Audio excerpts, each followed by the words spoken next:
Saya mau share sedikit tentang kehidupan rohani saya.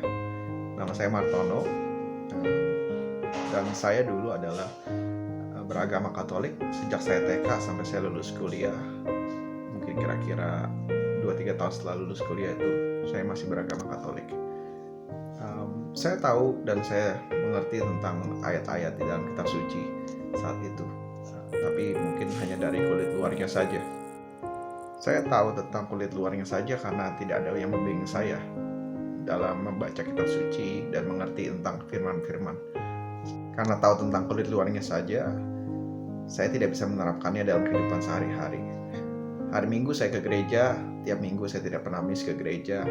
Tapi hari biasa saya tetap marah-marah, tetap kebut-kebutan, tetap menghalalkan segala cara untuk mendapatkan apa yang saya mau. Dan juga saya hanya fokus pada uang dalam kehidupan saya. Suatu hari saya ketemu dengan seorang teman dalam tempat kerja saya, dan lewat dia banyak bersaksi tentang kehidupan kerohanian dia. Yes, di mana Yesus bekerja dalam kehidupan dia, dan di situ dia banyak membimbing saya untuk mengikuti jalan-jalan Kristus yang benar. Dan saat itu juga saya mulai masuk ke dalam gereja Place of Hope di Sydney. Sama seperti seorang bayi yang baru belajar jalan, baru belajar makan, manjat, bahkan berbicara. Saya juga merasa kehidupan kerohanian saya seperti itu. Butuh waktu yang cukup lama untuk saya bisa berkembang dan mengenal dia lebih lama lagi. Kadang-kadang saya kembali jatuh ke dalam dosa saya yang saya pernah lakukan sebelumnya.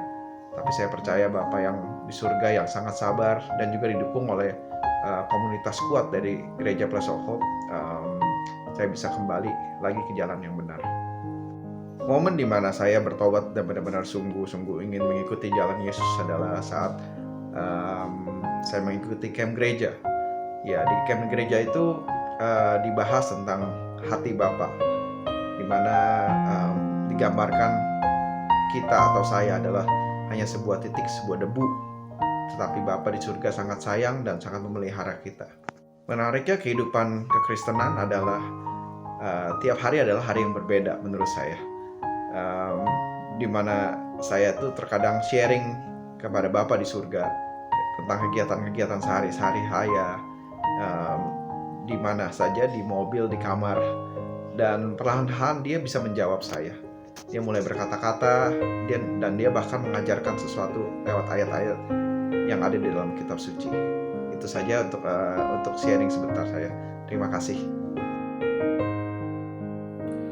Jadi background keluarga aku sebelum aku bertobat itu ya keluarga aku meskipun bukan dari broken home or anything like that, tapi papa mama nggak percaya akan Tuhan. Koko Cece sih udah terima Tuhan, cuman nggak pernah cerita banyak di keluarga ya. Juga sholat takutnya papa mama nggak gitu terima.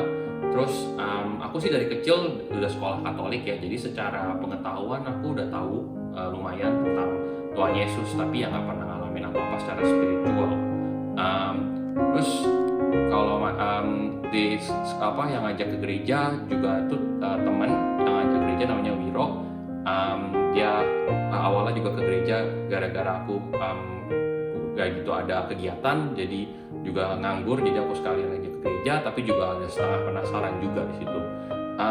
Terus untuk momen yang bikin aku untuk ambil keputusan untuk bertobat itu ada saat sesi go up yang tentang bahasa roh. Di situ aku ngerasa kehadiran Tuhan ada di situ. Aku merasa kehadiran Tuhan ada dan dia itu penuh dengan kebaikan, dan di situ aku meskipun dari dulu juga udah pernah sebenarnya udah merasa kalau aku I should be committing myself to God, tapi itu yang bikin aku makin yakin. Dan kehidupan aku setelah aku terima Tuhan itu banyak perubahan positif. Di situ aku bisa menjadi lebih positif dalam melihat berbagai hal. Obviously setelah aku terima Tuhan bukannya semua langsung jadi baik, semua selalu menjadi baik, tapi aku banyak mengalami, aku banyak diasah sama Tuhan untuk menjadi lebih dewasa. Aku mulai terjun dalam pelayanan, dan di situ juga aku makin dibentuk lagi. Secara mungkin kadang-kadang secara short term aku ada banyak pergumulan, ada banyak masalah aku harus hadapi. Tapi setelah aku melewati itu, aku dalam long termnya aku menjadi makin dewasa dan makin punya hati yang aku merasa aku bertumbuh makin baik.